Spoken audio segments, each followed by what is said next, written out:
Baik, mari kita mulai. Kita sudah tiba di sesi keempat. Judulnya adalah implementasi perubahan faktor manusia dan kepemimpinan. Ada dua quotes yang saya ambil, yaitu dikatakan oleh Morrison tahun 1994. Dia mengatakan, agar organisasi berubah, maka orang-orangnya harus berubah. Artinya intinya adalah di orang-orangnya. Agar para pimpinan bisa membantu orang-orang yang bisa berubah, mereka tidak perlu memahami perubahan, yang mereka perlukan adalah memahami orang-orangnya. Dari dua quotes ini kita bisa mengatakan begini, kalau orang tidak berubah, maka organisasi atau perusahaan tersebut pun akan mustahil untuk bisa melakukan perubahan. Seider tahun 1996 juga mengatakan, jika orang tidak berubah, organisasi juga tidak akan pernah berubah. Tom Karp menegaskan lagi, inti dari perubahan organisasi adalah manusia, dan kepemimpinan yang tidak lain adalah manusia juga. Jadi artinya semua inti dari perubahan tersebut adalah manusia. Dampak perubahan terhadap karyawan. Yang pertama, membebaskan karyawan dari bosan. Yang kedua, memberikan karyawan peluang untuk berkembang. Kedua hal ini kita bisa lihat bahwa karyawan akan mendapatkan peluang untuk mendapatkan lingkungan kerja yang lebih baik lagi. Yang ketiga, karyawan memperoleh pengalaman baru karena ada hal-hal baru yang akan diceritakan dalam perubahan dalam manajemen nantinya. Karyawan akan berkesempatan untuk memikul tanggung jawab baru yang lebih menantang dan bersinar pada masa depan, sehingga karyawan tersebut akan berkembang baik secara individu maupun skillnya. Memberikan ancaman kepada individu karyawan, selain tadi yang 1-4 memberikan hal yang positif, ternyata ada juga hal yang memberikan negatif terhadap karyawan, yaitu ada ancaman terhadap individu karyawan tersebut. Bisa saja barangkali akan ada pengurangan karyawan karena pemanfaatan teknologi yang seperti terjadi sekarang ini, bahwa banyak teknologi itu sudah menggantikan tenaga manusia. Kita lihat di jalan tol, dan juga karyawan bank sudah mulai dikurangin dengan menggantikan mesin. Karyawan khawatir akan kehilangan pekerjaannya. Ini sambungan dari nomor 5 tadi. Ancaman tersebut karena mereka merasa khawatir akan kehilangan pekerjaannya. Yang kedua yaitu B, dimensi tersembunyi dalam perubahan. Sobirin membagi organisasi menjadi dua bagian. Yang pertama, organisasi bersifat formal rasional, yaitu organisasi tersebut mudah diakses oleh pihak luar. Yang kedua, organisasi bersifat informal behavioral, yang dimana bahwa organisasi tersebut tersembunyi, sulit sekali untuk diakses oleh pihak luar. Tetapi apapun itu namanya, keduanya selalu hadir berdampingan dan memiliki peran seimbang dalam memajukan kehidupan organisasi. Yang artinya ketika organisasi dibuka kepada pihak luar, ada juga tujuannya, juga ditutup dari pihak luar juga ada tujuannya. Jadi kedua-duanya mempunyai peran masing-masing. 6 dimensi perubahan organisasi. Yang pertama, reason akal. Alasan akal yaitu yang rasional, analitis, dan logis. Alasan politik. Dimensi politik. Kepentingan individu dan kelompok. Dimensi inspirasi yaitu aspirasi berbasis nilai dan visi. Dimensi emosi yaitu perasaan afektif dan reaktif. Dimensi mindset yaitu berpedoman pada keyakinan dan asumsi dasar. Dan dimensi psikodinamik yaitu pertahanan diri berdasarkan pada kekhawatiran dan alam bawah sadar. Yang artinya dari 6 dimensi ini, inilah dimensi-dimensi yang tersembunyi yang harusnya bisa digali oleh pihak pimpinan dalam sebuah organisasi atau sebuah perusahaan. Sehingga ketika ini bisa diketahui oleh organisasi ataupun perusahaan, maka menghindarkan hal-hal negatif yang lebih besar lagi yang bisa saja terjadi. Yang ketiga itu C, faktor di emosi dalam perubahan organisasi. Emosi itu dikatakan Kellner dan Gross.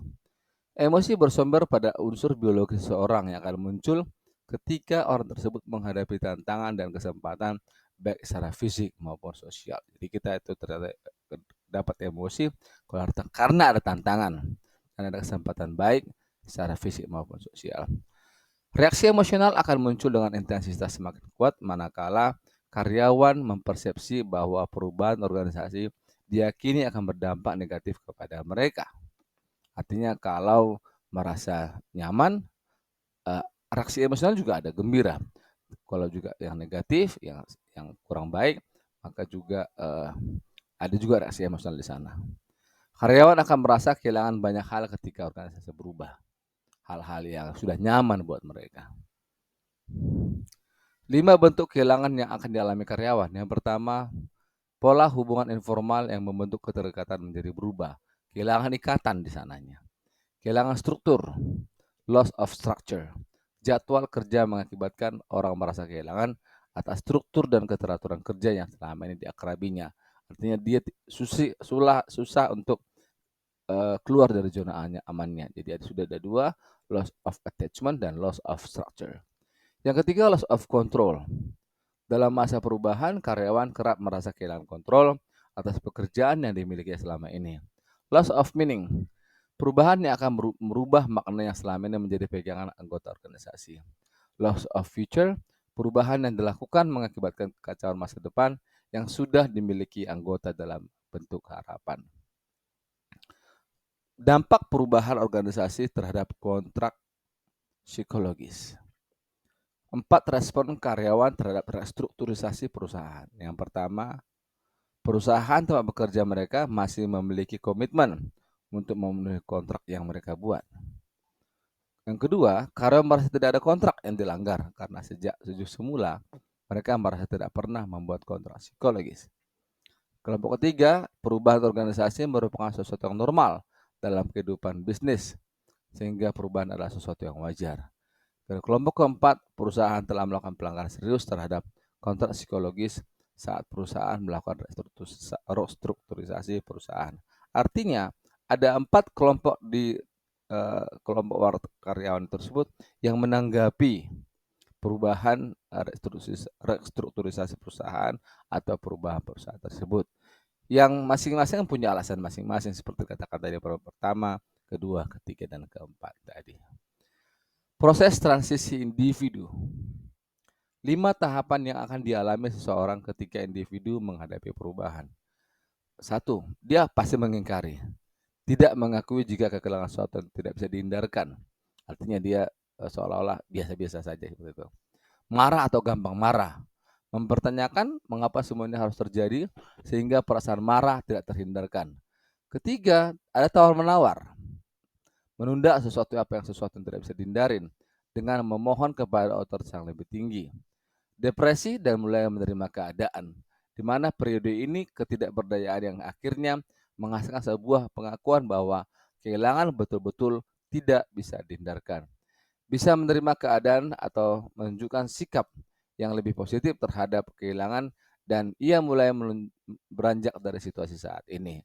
Jadi 5 tahapan proses transisi individu dalam menghadapi perubahan organisasi.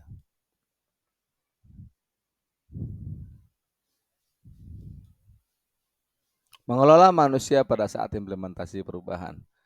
Ada peran yang harus dimainkan seorang manajer lini saat implementasi perubahan. Adalah 1, menciptakan iklim yang mendukung perubahan organisasi. Di sini peran seorang pemimpin itu harus benar-benar sangat sentral, di mana dia harus meyakinkan kepada semua karyawan bahwa semuanya akan baik-baik saja. Tidak ada yang dirugikan, semua akan diuntungkan. Mengelola resistensi karyawan terhadap perubahan. Nah, hampir sama dengan nomor 1, ketika dia sudah menciptakan iklim yang baik, maka dia akan mampu mengelola resistensi karyawan, mampu mengelola perlawanan karyawan terhadap perubahan itu. Membangun kembali energi karyawan yang mengalami demotivasi karena perubahan tersebut.